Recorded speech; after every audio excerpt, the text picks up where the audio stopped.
Good afternoon. It's Friday the 13th of March 2026, just after 1 o'clock. Welcome to UK Column News. I'm your host, Mike Robinson. Joining me by video link today are Patrick Henningsen and Basil Valentine. Later in the programme, Basil's going to be covering the use of British weapons in Iran, and he'll be taking a look at the Mandleson files. Patrick is going to be reporting on the oil panic and also on allegations that X is exposing user data to Israeli intelligence. And I'm going to be reporting on huge job losses as companies roll out the use of AI within their organizations, and also Met Police demands that mobile phone manufacturers capitulate over access to mobile phones. But we're going to begin today with Iran. Now, this is day 14 of the war, and the question of British involvement is one that Charles Malet has been highlighting over the last couple of weeks. And in an effort to answer that, Charles visited RAF Fairford yesterday, and he has sent us this report. Having reported on the escalation in Britain's contradictory defensive posture, I set off for RAF Fairford during the small hours of Thursday the 12th of March to find out for the UK column audience what exactly was going on with the United States visiting forces in their use of the airbase. In particular, I wanted to substantiate mainstream media reporting of munitions being loaded onto B-1 bombers, and I wanted to get a sense of what impression, if any, the increased activity had had on the surrounding area and the local population. Viewing the airfield from the north through the coming dawn, there was plenty of evidence of activity, in particular the arrival of an Atlas Air flight, part of the Civil Reserve Air Fleet, moving personnel and equipment for the United States visiting forces, and also the presence of what appeared to be a drone taking up a surveillance overwatch position. Still very much all quiet just on the perimeter of the airfield. It's 6:30 in the morning, just on the outskirts of a village called Marston Maisie, and there's a dead-end track that leads right to the fence, which has been cordoned off with a police road closed sign. And interestingly, whilst out taking a photograph of that sign, a vehicle made its way through the cones, and it turned out to be a chap called Chris, who described himself as being from the press, who's obviously been here quite a bit over the last couple of weeks. And the view that we are so surprised in a way that perhaps we shouldn't be, that nobody seems to care what's going on. I made my way northeast along the track from Marston Maisie. Within just a couple of minutes, several things became clear. First of all, within very easy viewing distance of the fence, there were several B-1B bomber airframes on the tarmac. The second thing to note was how close some of the residential housing was, not just to the perimeter fence of the airfield, but to the aircraft themselves, and I'll go on to explain the significance of that. I'm now on the fence, having gone down the dead-end track from Marston Maisie, and this is what I find.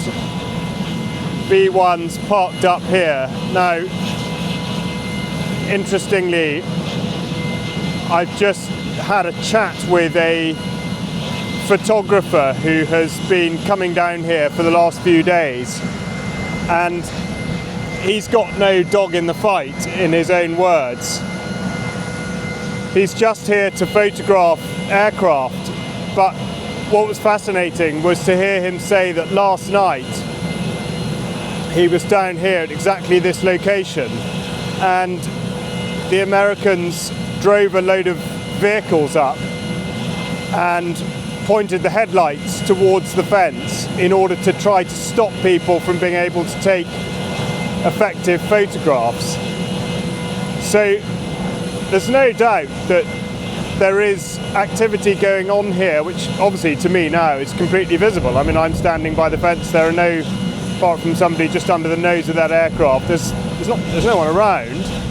Of course, what I should absolutely point out is that there are bombs on a carrier just behind that aircraft. Those are GBU-31 Joint Direct Attack Munitions, or JDAMs, which have a £2,000 so-called bunker buster warhead. They're also within 300 metres of residential dwellings, which makes one consider the threat level as described by the security service, who say they have foiled 20 plots by Iranians within the last year, and one has to ask the question, does this sort of activity in such close proximity to residential houses pose a threat that has not yet been described or countered?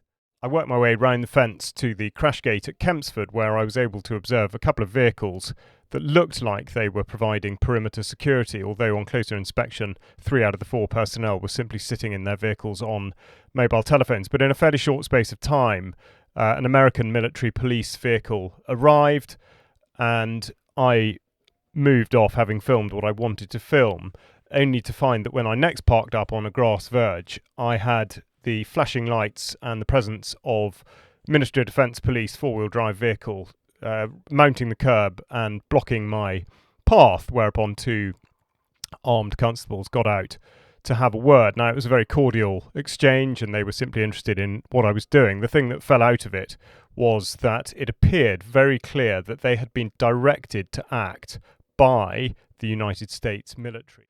The day was not without comedy, because as we were having our exchange and understanding of exactly what it was I was doing, one of them noticed that the tread on my tyre was insufficient for the use of the roads, and I ended up having a police escort into a nearby garage, much to the amusement of those that worked there. There is absolutely no doubt about the level of involvement that we should attribute to the United Kingdom in what is now being described as the US-Israel war against Iran. That would not be happening without the explicit support of not just the British government, but also of Ministry of Defence personnel, both civil and military. A very significant concern is the apparent ability of the United States visiting forces to be able to direct the operational activity of Ministry of Defence police.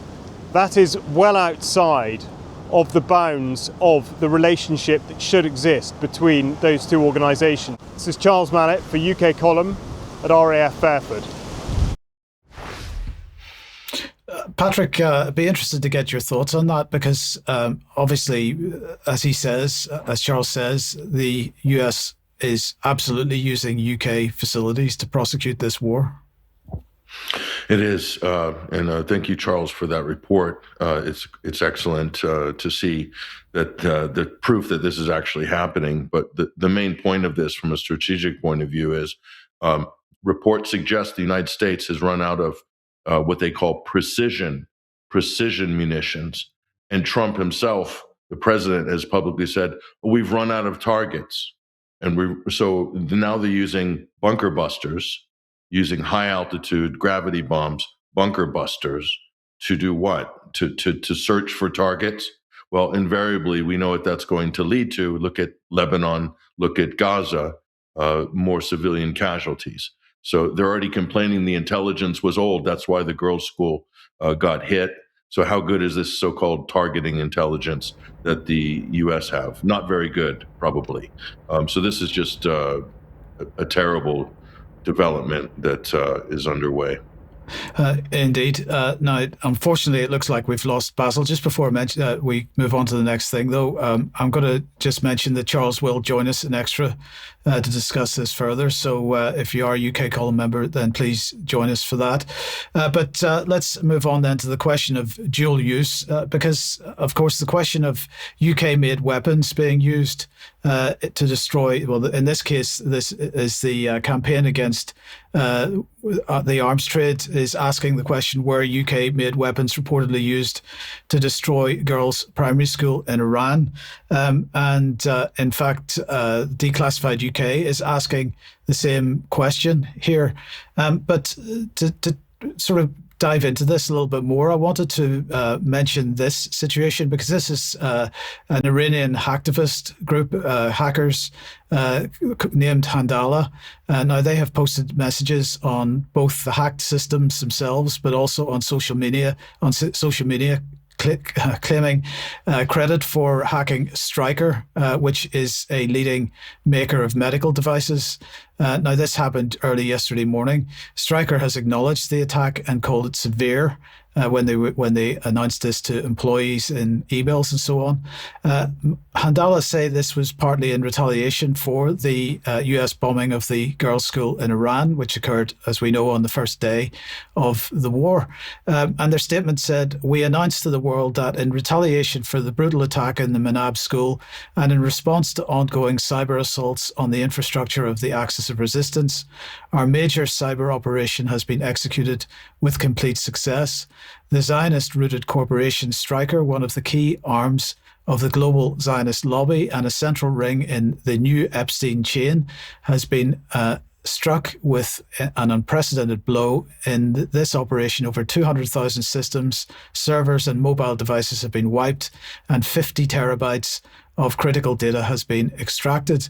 A clear warning to all Zionist leaders and their lobbies who hide behind concrete walls and closed windows. The era of Epstein rings and the demons of our time is over." So that was their statement. Now, the attack on a company that's perceived to be providing medical devices to hospitals has gone down like a lead balloon in the West, as we might imagine. There's been significant outrage at an attack on what is perceived to be a civilian target. And this, of course, follows attacks on data centers belonging to Amazon and Microsoft, also argued by some to be crossing the line. But the problem here is that line is now so blurred as to be non-existent. Now, we've mentioned the term dual use many times on the UK Column News, and this is exactly the type of scenario that we've been warning about because as of the last decade or so, dual use is at the heart of British war doctrine, and the same goes for the EU and the United States. Now, to take a couple of quotes from the Starmer regime when they launched the National Security Review and the Defence Review.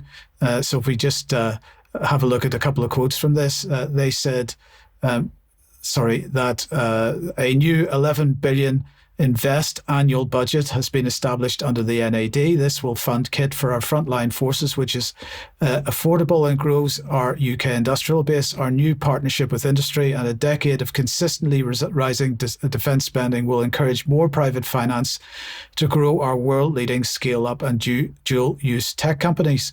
And they also said that today, much of the best innovation is found in the private sector, while the increasing prevalence of dual-use technologies has widened the net of potential suppliers that can contribute to the defence outcomes. So the inevitable outcome of this kind of thinking is that organisations and infrastructure, which until now has been clearly civilian in nature, can no longer be claimed to be so. And so, Patrick, first of all, what are your thoughts on this? Because to my mind, this effectively potentially makes us all a form of human shield. It does indeed. When we saw, for instance, Iranian retaliation against U.S. positions in the Gulf, they hit data centers, Microsoft, Amazon, all of these companies that are basically openly dual use, as it were. And they're nested within commercial and civilian areas. So they're painting a target effectively. So yes, we all become part of this total warfare strategy, whether we opted in or not. And this is the great danger of mixing these things together. And somehow this doesn't seem to be a problem for our government leaders who are just so quick and busy signing contracts left, right, and center with all of these transnational firms. Absolutely. Basil, glad to see you're back. What are your thoughts on this? And also what we have here is this report from the National talking about airports being used. And of course, these are civilian airports that they're talking about, and specifically Prestwick. Yes, that's right, Mike.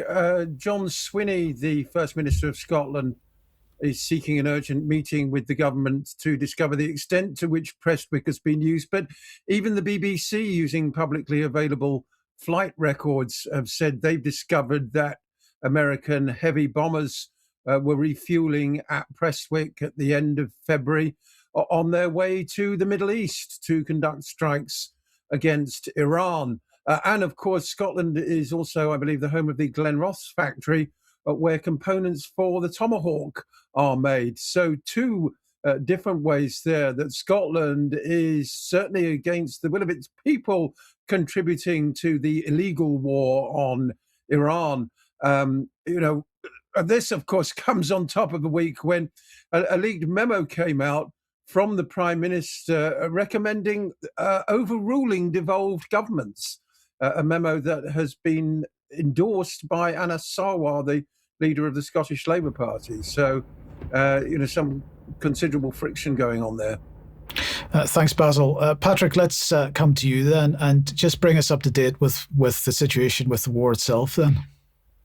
Well, we're seeing the civilian casualties mount so far. Total number of dead Iranians is past the 1,200 mark, 1,200, according to sources and official records that have been released to the public on that.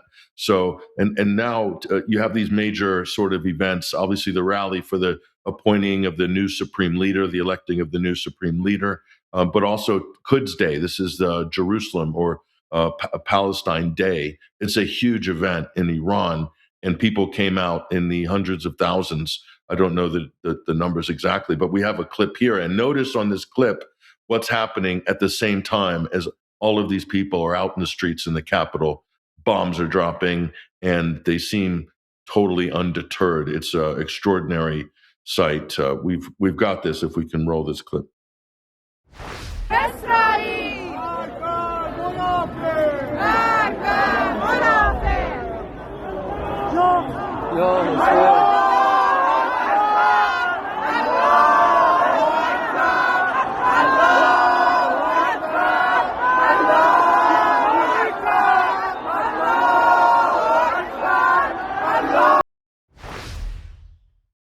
I mean, men, women, and children on the street for the Palestinians in Tehran as the bombs are dropping. So that's what the U.S. is up against.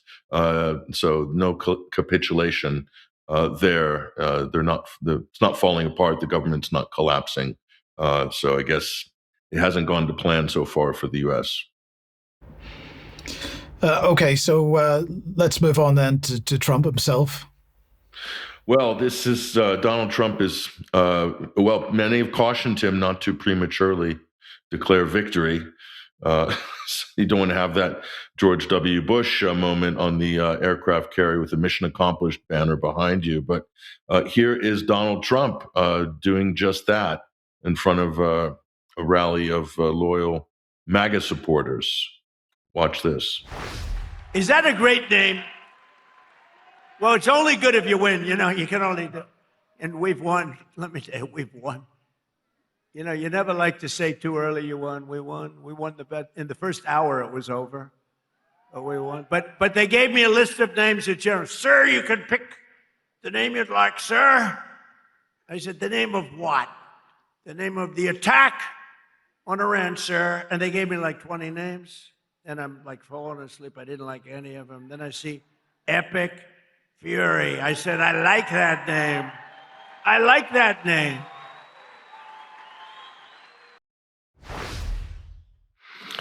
I mean, he's really becoming a parody of himself at this point. So at least there's a few people willing to go to the rallies and laugh at his jokes and cheer for him, because, Mike, the poll numbers don't look very good.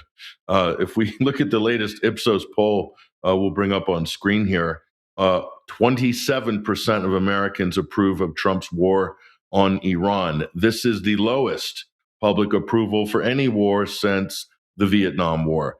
I would say, historically speaking, we're not really in a good place here for this. So whatever Trump believes he can extract in terms of some political capital out of this, it's just baffling, to be quite honest. But the main problem here, Mike, is the Straits of Hormuz have been effectively closed for all intents and purposes.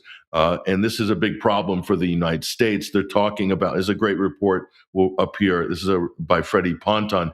This shows all the details of Iran's Navy. It's not a typical Navy in the standard military sense. This is the Basij Navy with tens of thousands of boats and up to 30,000 potential volunteer Marines and naval officers and staff and people working in this. And so there's no way that Trump says they eliminated Iran's navy. It's mathematically impossible. They don't have enough munitions to have destroyed all of the different boats that Iran has. The details of this is a great, well-researched report. We'll put the links for this in the show post here. But they're talking about, the press they're pressing the Trump administration. Are you going to allow U.S. naval boats to escort oil tankers through the Straits of Hormuz? And they're saying, well, we're doing that, we're planning that, but we're not quite ready yet. Not till the end of the month. So, I want to see how they're going to actually pull this off, if they are able to do it at all. And I'm going to tell you, by the end of March, the pressure on the global economy, on the price of oil, on inflation, especially in the United States, is going to be immense, if what we're seeing right now is any indication this week. Absolutely, Patrick. But the thing that strikes me is, we've seen the fire on the USS Gerald Ford over the last couple of days, and the question or the discussion about whether that was the result of some kind of attack or whether it was something else. Now, the the War Department in the United States absolutely saying that was a fire in the laundry department. and it was nothing to do with the war. But the fact of the matter is, if they do attempt to run escorts through the Straits of Hormuz, they are simply providing targets, and they're not going to win that. Yeah, it's just tiny. It's a tiny waterway. We're talking about, 15, 17 kilometers. We're talking about Iran having the high ground. The cliffs there are honeycombed, we're told, with anti-ship missiles as well. And it's only going to take a few shots fired, and we're going to have a complete mayhem on our hands. In, the images of a U.S. frigate with smoke billowing out the top and sinking in the Straits of Hormuz. I can't see that being a very good public relations image for the United States and this president. Yeah, thanks for that. Now, we're going to come back to oil prices in a second with Patrick, but before we get to that, let's come back to the issue of the United Kingdom and its involvement in this entire conflict. So this is a declassified article headlined "The UK Military and Intelligence Figures Backing Pro-Israel Regime Change in Iran." An array of former British security officials are advising a US-based group that is cheerleading the US-Israel war on Iran as the subhead. Now, the group that they're talking about is United Against Nuclear Iran. It's a US-based neoconservative organization. It has close ties to the United States and Israeli intelligence, and has long advocated for military action in Iran. Its leadership includes Jeb Bush, who is the chair, and Mark Wallace, a former Bush-era ambassador, who's the chief executive. And they have absolutely been supportive of the US-Israeli strikes on Iran. And they called Trump courageous for doing what he's done. Now, the funding of the group is secret. It doesn't disclose its sources. And it's, as I say, consistently backed military action, and so on. So the question is, who is involved? Well, their advisors include, of course, Pete Hegseth. This is the Secretary of State for War. They also include an unnamed senior CIA Iran specialist and Mossad's former Director of Intelligence and Counterterrorism Chief. But the British figures on this include Sir Graham Lamb, the former Director of UK Special Forces and Deputy Commander of US-UK operations in Iraq. Pauline, otherwise known as Baroness Neville Jones, former UK Security Minister and Chair of the Joint Intelligence Committee. Sir Ivor Roberts, former British Ambassador and Foreign Office Head of Counterterrorism. Until his death last year, Field Marshal Charles Guthrie, former UK military chief, and Tom Tugendhat, Conservative MP and former security minister. And Tugendhat's role involves providing what's described as strategic guidance on Iran's strategy. So who else is involved? Well, if we go back to previous advisors, it includes some names that we might know, but Sir Richard Dearlove is one, of course, and another one is Meir Dagan, who is former Israeli intelligence. So Basil, what are your thoughts on this? It is a fantastic report from Declassified, but what are your thoughts on this organisation and the fact that Britain has so many advisors giving it direction? Well, it's indicative of the extent to which the British establishment is embedded with an aggressive Zionist posture. It's worth pointing out that this group is also advised by Mossad's former Director of Intelligence and Counterterrorism Chief Zohar Palti, while the group's senior advisor, Dror Doron, served for 17 years in Israel's government as a senior analyst in the Prime Minister's office. But the point to make is that as far as I know, and perhaps Patrick can correct me on this, the now murdered Ayatollah Khamenei explicitly stated many times that it was not Iran's intention to produce nuclear weapons because it's against their religion to indiscriminately kill so many civilians. The inevitable consequence of using nuclear weapons, Iran, of course, signed the JCPOA under Barack Obama, which was ripped up by the first Trump administration, and is open to IAEA inspection. Of course, there's another country in the Middle East which has undeclared nuclear weapons. So in a way, this whole UANI thing is a phantom. It's created in order to destroy the Iranian state, not because it's actually concerned about a nuclear Iran, given that the opportunities all the way along until a couple of weeks ago have been for a purely peaceful Iranian nuclear program.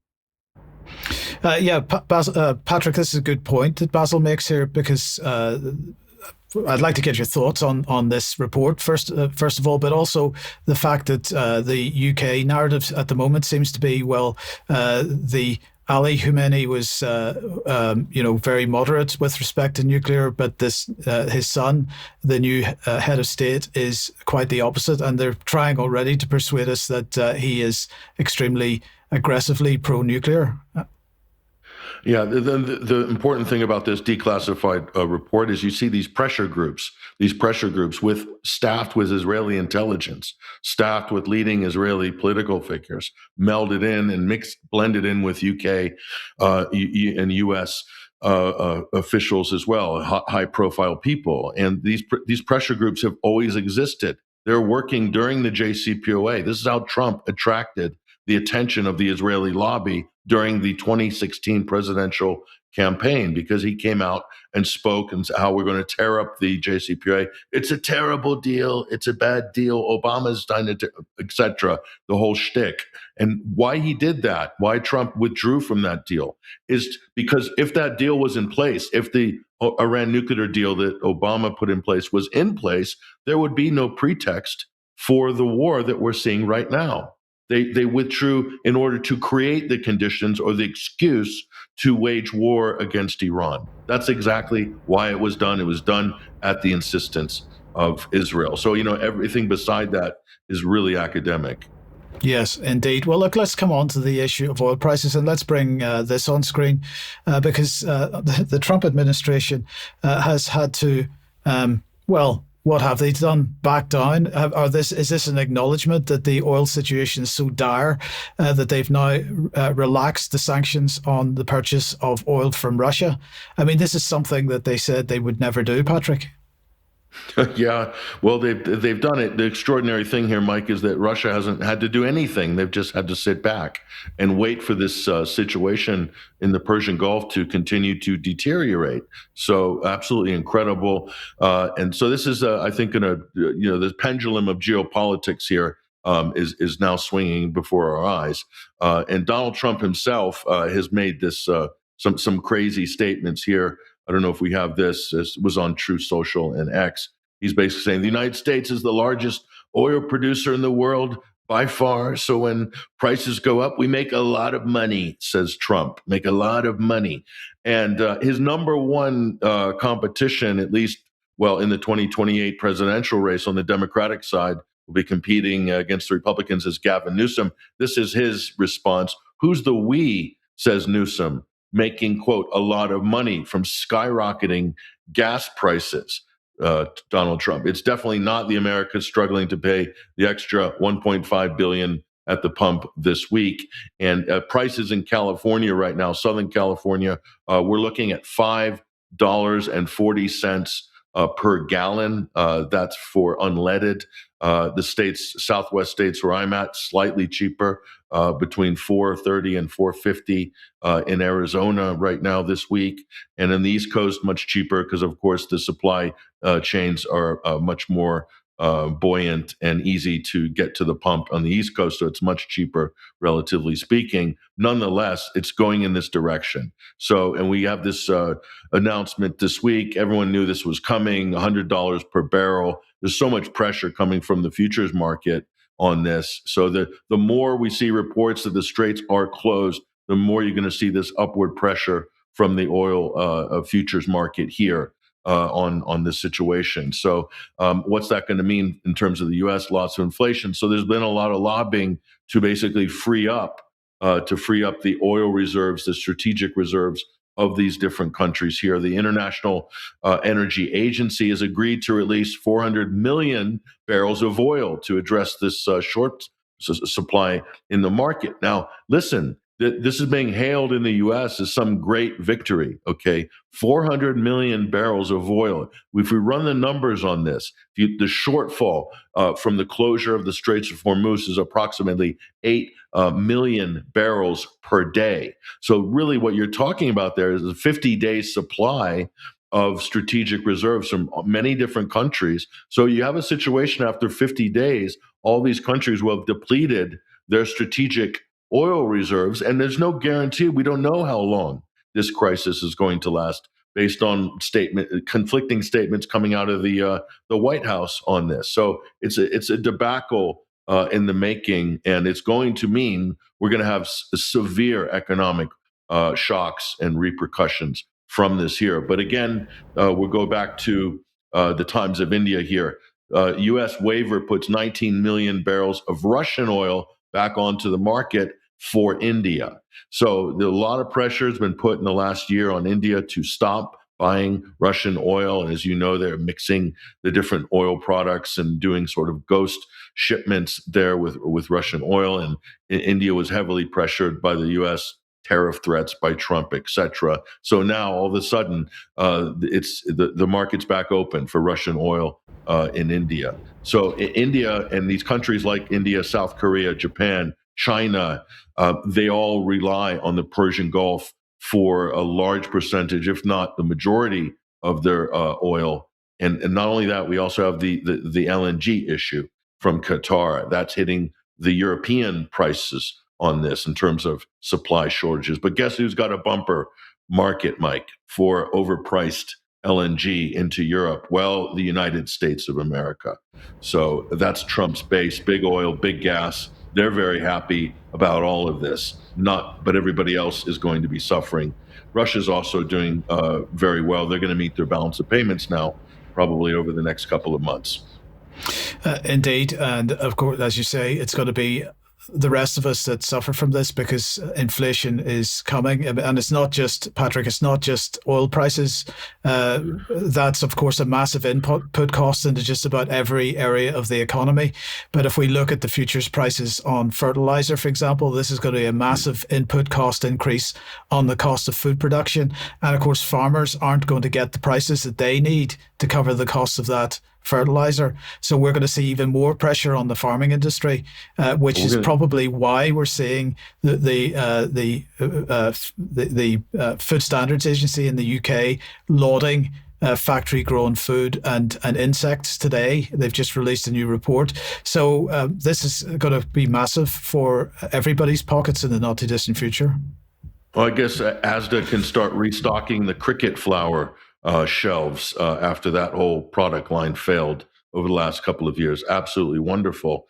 So not only food prices, Mike, inflation, but food shortages as a result of that. So this is serious, and we don't see any serious commentary coming from our political leaders on this issue. Why is that? Complete silence, or complete crickets, no pun intended.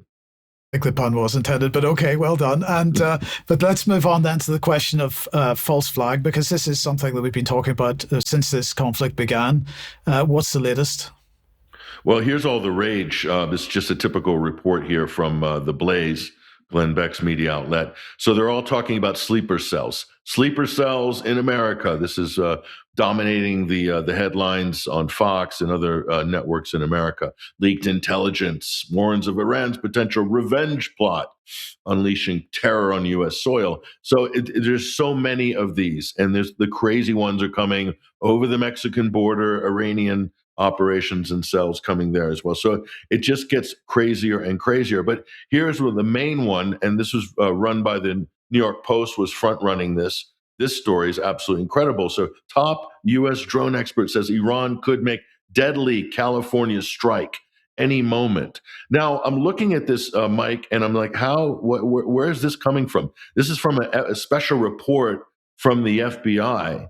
But if you actually look at the details of this, and we'll bring this back up on screen here, and what are they saying here? Well, they're saying that recently acquired information that as of early February 2026, Iran is allegedly aspired to conduct surprise attacks or revenge attacks. But wait a minute, this predates the actual war. The war broke out on February 28th, if I'm not mistaken. So they're talking about prior to that. So this thing does not add up whatsoever. And a lot of the problems with the intelligence right now with the U.S. is they're being exclusively fed and stovepiped intelligence from Israelis. The Israeli intelligence are flooding the zone of the U.S. DHS and also in the FBI. And you wonder why you have all these absolutely rabid pro-Zionist, pro-Israeli Homeland Security secretaries. Why would the Israeli lobby be so interested in being in hand-picked Homeland Security? As Kristi Noem got sacked, and you've got the new Homeland Security, which they plucked out of Congress, who has been groomed by the Israeli lobby since he came into office. So, and then you see reports like this popping up. It really should be no coincidence here. And so we're saying, is this a false flag? It certainly looks like some kind of a bogus potential plot. And if anything, the fear value in America will probably do the job on its own without even having to launch these mysterious drone attacks in California. I mean, what on earth, how, why? But what's in Southern California but the largest Iranian diaspora community and pro-monarchist community happened to be in Los Angeles. So I suppose that doesn't have anything to do with this. I'm joking actually, but anyway. So on from there, we have this report, which you can marry up to the previous report. The U.S. Army, some drones have been stolen from Fort Campbell in Kentucky. How is that possible? They're offering up a giant reward, Mike, of $5,000 for information of 4 stolen drones.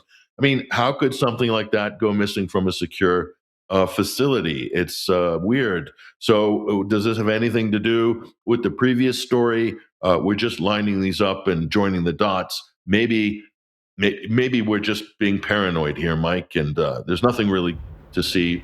We should just move along, I guess. Well, we could move along. Let's move along to this then, because the rhetoric from Trump just gets stronger and stronger, I suppose, and it even brings the world of sport in. So the question is Iran going to be welcome at the World Cup? And Trump is saying the Iran national soccer team is welcome to the World Cup, but I really don't believe it's appropriate that they be there for their own life and safety. Thank you for your attention in this matter. That's clearly a direct threat, Patrick. So the president of the country that's hosting the World Cup is threatening a team that qualified for the World Cup after launching an unprovoked, undeclared war of aggression against that country. Maybe we should think about sanctioning the United States. I mean, just imagine, Russia seems to be off the hook now. And why not move the U.S. into that frame? And they should be banned from all international sporting competitions. I don't know. It's just an idea. Basil, in the past, you have been 21st Century Wire sporting correspondent. So what are your thoughts on this? Well, the World Cup, is supposed to be a joyful occasion where politics is put aside and the nations of our world come together in a spirit of fair competition and fans from different parts of the world all mixing and getting to know each other. So, I think it actually can be a good thing. It also, of course, to some extent, reinforces the whole idea of the nation state and pride in one's own country, something that the globalists are always keen to denigrate. But with respect to Iran, they've qualified for the competition, therefore they're fully entitled to be there. There's also speculation that some other countries might boycott the event because of the illegal attack on Iran. Imagine for a moment it was being held in Russia. As we know, every time Russia's special military operation is mentioned in the UK media, it's always described as unprovoked and illegal. This war is unprovoked and illegal. If the World Cup was in Russia this year, there would be a whole host of defections, of boycotts. But of course, the United States is different, isn't it? Particularly when acting on Israel's behalf. But we could yet see some boycotts. And I hate to have to say it, but in a way, I hope so. Yes, indeed. Thank you, Basil. Okay, let's move on then. And well, if you like what the UK column does, we do need your ongoing support. So please have a look at the website, have a look at the options for helping us financially. Thank you very much to everybody that is a member or is making a monthly donation or a donation of any kind. If you can't support us financially, please do share this program and everything else that you see that you like, because that helps us get round the censorship regime that we're all facing. And now tonight at 7 p.m, Charles and I are speaking to Jerm as usual. The title of the program tonight is Finding Beauty in Living Authentically. So join us at 7 p.m. for that. And then the third part of 1,000 Words podcast, Jake is painting Doc Malik, of course. The third part of that is for members only. That's on Sunday at 7 p.m. Do join us at 7 on Sunday for that as well. Now, on Wednesday, we mentioned that the Mandleson files were supposed to be released at 12:30, that they had not been. There was supposed to be a statement in the House. They were eventually released later in the day. And so we now have seen that they are pretty much nothing to get excited about. There really was nothing terribly surprising or unusual in those. But Basil, what are your thoughts on what's been happening around that whole issue? Oh, what a tangled web we weave when first we practice to deceive is, of course, a famous proverb from Sir Walter Scott's epic poem Marmion. And all the way back in 1808, he might have had Keir Starmer in mind. Were there any standards in public life these days, or indeed a ready-made alternative to the Prime Minister from within the ranks of the Parliamentary Labour Party, then he might well be gone by now. Following the revelations earlier this week, then he knew more than he originally admitted about the Peter Mandleson situation, and indeed he may have misled the House of Commons. The leader of the Green Party has said that the files confirm Mandelson's malign influence run through this Labour government. Starmer knew exactly the choice he was making when he appointed him. He has to go. That call has been echoed by the Scottish Labour leader Anna Sarwar and numerous other politicians. Starmer says the documents show what was known about the relationship with convicted sex offender Jeffrey Epstein at the time of his appointment, and that it, quote, led to further questions being asked. But the Prime Minister said the exchange cannot be published yet, as it forms part of the police investigation. Starmer could suffer further ministerial and administration resignations when the WhatsApp messages are published in the next tranche of Peter Mandelson files, according to senior government sources. Speaking to The Guardian, officials are bracing themselves for these upcoming releases, which are expected to include informal communications alongside the formal messages like those in the first batch. Starmer, of course, apologised again yesterday over his handling of the appointment, saying it was me that made a mistake and it's me that makes the apology to the victims of Jeffrey Epstein, and I do that. But of course, he hasn't apologised to the British people for making the appointment in the first place. We're still waiting for that. The disclosures of the WhatsApp messages are going to be examined by the Intelligence and Security Committee of MPs and peers, which will then judge which are safe to release on national security grounds. So we can expect some heavy redactions at that point in a way that, of course, mirrors the redactions in the Epstein files themselves.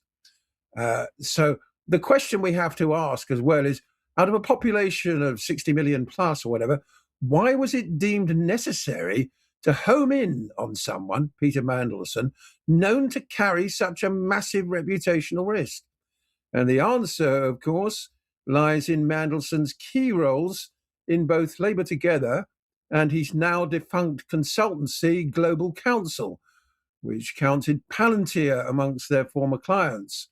Now, Labour MP Ian Byrne got to the heart of the crisis in the Commons this week when he identified the clique at the top of the party and called on the Prime Minister and the General Secretary to launch an independent investigation into Labour Together. Well, good luck with that, Ian.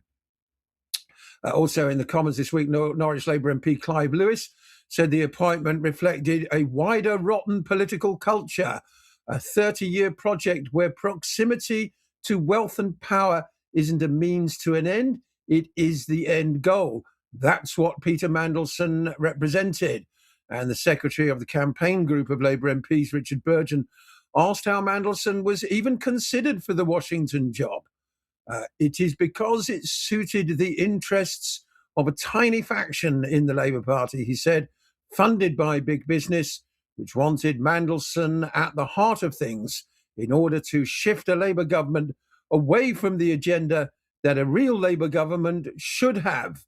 And that, of course, is exactly what's happened. It's worth remembering that Starmer was talking about renationalising the water boards before coming to power, and has long since booted that idea into touch. Burgon went on, that is why Mandleson was popular with these people, and that's why, despite his despicable character, despite his greed and avarice, he was put in that position. Now, speaking of Mandelson's avarice, Cabinet Office Minister Thomas Simons told Sky News yesterday, you can look at the documents, you can see on a value for money basis why the decision was made to pay Mandleson £75,000 as a settlement. Mandleson had originally requested £547,000. That's his contract being paid up in full. And he went on to add that there was a risk of an employment tribunal, that Mandleson had made veiled threats to take the government to an employment tribunal. I mean, it sounds incredible when you think about it, doesn't it? Mandleson has apparently denied intending to go down that route. Thomas Simons himself expressed moral outrage over the payment and called for the money to be donated to a victims' charity. Well, watch this space, as they say, if you think Mandelson's going to hand the 75 grand over. Meanwhile, of course, one of Mandelson's former clients, Palantir, has come under renewed pressure, this time from medical charity MedAct, which says that Palantir's NHS contract opens the door to Big Brother-style data sharing that Reform UK might use for a version of US immigration raids. Their report, published yesterday, is backed by doctors, lawyers, patients and human rights groups from the No Palantir in the NHS campaign, and has been sent to hospital trusts and integrated care boards nationwide. It was shared with The Guardian and the BMG. Of course, Palantir, the data analytics company founded by Peter Thiel and Alex Karp, both of whom are known to Epstein, I believe, won a £330 million NHS contract to deliver the Federated Data Platform. The UK government is urging health bodies to adopt this platform, which the Health Secretary, Wes Streeting, says will ensure the NHS is brought into the digital age. But if you're like me and you'd like to see all Palantir government contracts cancelled, then there is a petition online, and I think we've got the slide for that. 38 degrees. Stop Palantir taking over our public services. And if you haven't signed that already, I would urge you to do so. Basil, thank you very much for that. Now, let's just move on to the issue of job losses in AI. And well, here we've got an announcement from Atlassian. This is an important update to our team, apparently, because Atlassian, the tech company, is going to fire 1,600 employees. In fact, they already have done that because of their desire to invest in artificial intelligence. They are not the only organization to have announced this. Oracle has announced already, the figure that I heard a few days ago was 30,000. Others are suggesting it could be as high as 45,000 job losses as they they're saying that this is in order to allow them to have the money to invest in AI for the next stage of their AI rollout. And Jack Dorsey's company Block, his company since he sold Twitter to Elon Musk, has also decided that it is going to cut jobs in order to invest in AI, apparently. So what are the AI companies saying about this? Well, here's Sam Altman, who's accusing these corporations of, or these, I suppose they're not much more than startups, really. But anyway, they employ lots of people. Oracle is not a startup, of course, but they're accusing them of AI washing. So in other words, using AI as the excuse for making layoffs that they otherwise would have made, but which would have perhaps have gone down very badly with their various investors and so on. So they're using AI as the mechanism that they can get away with the potential, or at least turn the potential negative into a positive as far as the investors themselves are concerned. So watch this space, because I believe that over the next year or two, we're going to see a much greater degree of firings as a result of the rollout of AI, if we allow it to go that way, because this is, every company is of this type is desirous to remove themselves of the obligations that they have under the various employment legislations in various parts of the world. So they'd be delighted to hand that over to AI where they can. We'll see where that goes. I think they're going to massively overreach and find themselves in a bit of difficulty. But Patrick, let's come back to, since we've mentioned Elon Musk and X just a second ago, what have they been up to with respect to Israel? Well, but AI washing by Sam Altman is extraordinary. AI is giving AI a bad name, Mike. It's absolutely tragic. So this is a story that caught a lot some people's attention, but not enough.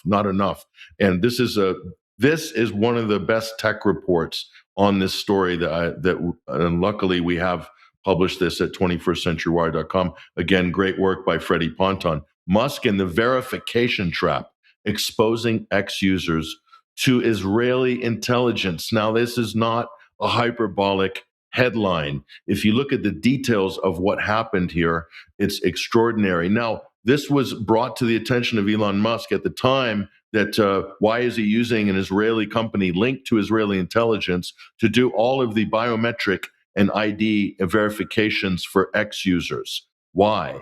And Musk's strange relationship with Authentics, a shadowy Israeli identity verification company whose administrative credentials sat exposed on a public Telegram channel for over a year. At the same time, X continued to mandate biometric data submission to this already compromised system. I mean, this is just unbelievable. So if people knew, Mike, and so the question is, what did Elon Musk know and when did he know it? Because this is at least corporate negligence, and maybe worse, in fact. But the fact that he's so tightly wound with the state of Israel, with Benjamin Netanyahu, having to do the sort of, struggle session that he was pulled in to do after October 7th, and also to visit Auschwitz with Jewish leaders and so forth. That was all going on at the same time as this. And we'll bring this back up again. According to the cybersecurity firm Spider Silk and 404 media outlet, good media outlet, by the way, 404 for these types of stories, the chief security officer at Spider Silk discovered that exposed credentials belonging to the Authentics Network Operations Center had been harvested by Redline Infostellar malware in December 2022 and posted on the Telegram channel, where they remained for a year. So what happened was, rather than address this story after the fact, Musk was just aloof, pretended to be aloof, totally avoided talking about it, and then quietly did a shift later to switch the identity verification job, if you will, to Stripe.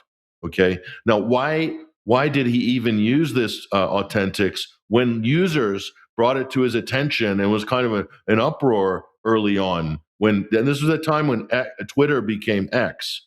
Okay, right around the same time when they did the rebrand. So, I mean, what is going on here? I mean, to me, Mike, this is extraordinary. I'd like to know your thoughts on it. But the links to Israeli intelligence in this firm, it's staffed with 8,200 veterans, basically.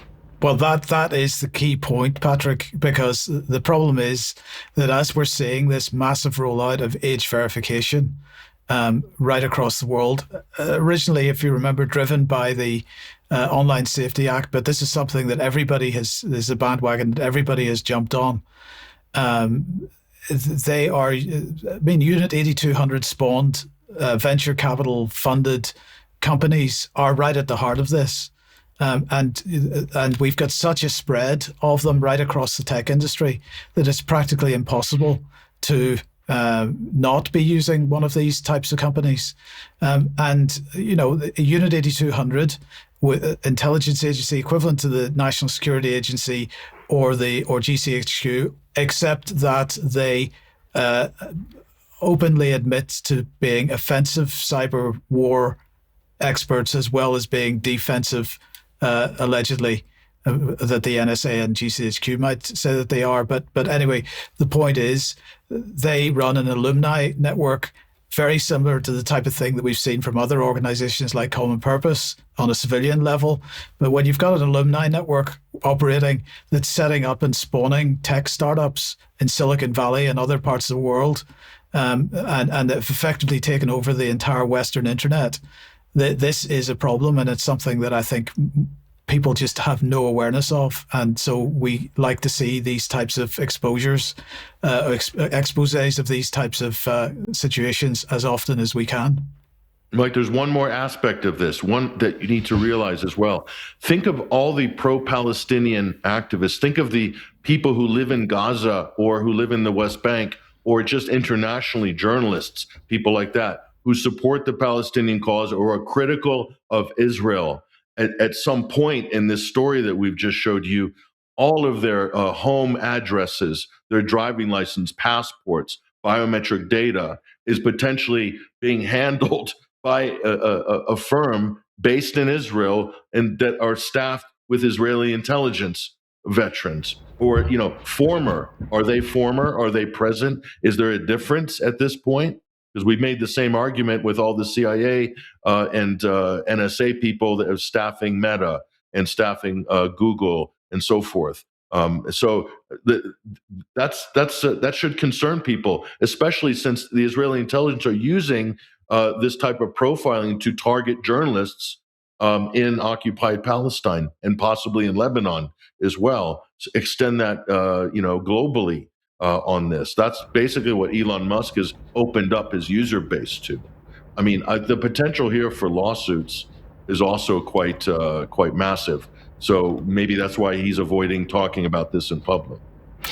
Indeed. No doubt we'll be talking about that in a couple of minutes. But let's just end with this story then, because Metropolitan Police has pushed out a press release. Now, this is citing the head of the Metropolitan Police, Sir Mark Rowley, who some are describing as having thrown down the gauntlet to mobile phone industry. And this is all about taking action over stolen mobile phones. Now, over the last year or so, a couple of years, we have been seeing press coverage on the BBC and mainstream media showing video footage of mobile phones being stolen by children or young people on scooters and so on, and it's become a really big talking point over the last couple of years, and now we're beginning to understand why.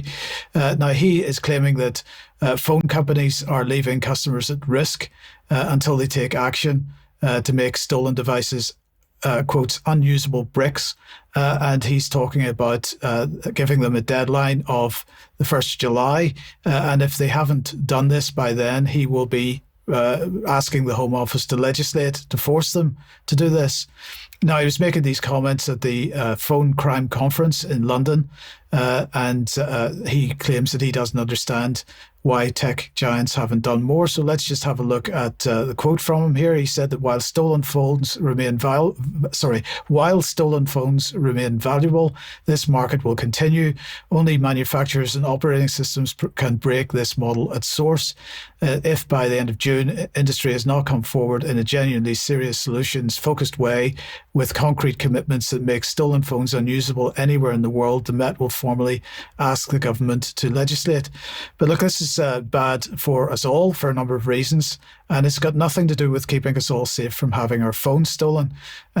This is building what's effectively a legally mandated, or certainly he wants it to be a legally mandated, remote kill switch on every phone sold in the United Kingdom. It's going to grant the state the technical capability to disable personal communications at any time. The same infrastructure that bricks a stolen phone could, in principle, be misused by authorities or demanded under legislation like the Investigative Powers Act for other purposes. And he said that for bricking after a theft, he's expecting that to be done within 90 minutes. But there'll be no due process. There's no independent verification of that step before a device would be permanently disabled. And in the current environment, we've got to ask what the risks are in this. And so I think this is something that should concern us all, aside from the fact that what this would actually do is prevent any put all the independent repair businesses out there out of business immediately, because one of the things that they're absolutely requiring is that only any repairs or any changes done to the system itself of a mobile phone would have to be done by the manufacturer, and that each chip would be actually coded to the specific device. So there's lots to talk about around this, but it is in the legislative environment that we're in at the moment, this is a dangerous slippery slope to be joining, and we'll talk more about this in extra as well. But look, we've got to leave it there for today. I want to say thank you very much to Basil and to Patrick for contributions today, and to everybody that's been watching. Stay with us if you're a UK Column member. Charles will be joining in extra to talk more about his experiences at RAF Fairford yesterday, and otherwise don't forget Germ tonight at 7. 1000 Words podcast at 7 on Sunday, and we'll see you 1 p.m. as usual on Monday for another UK Column News. See you then. Have a great weekend. Bye-bye.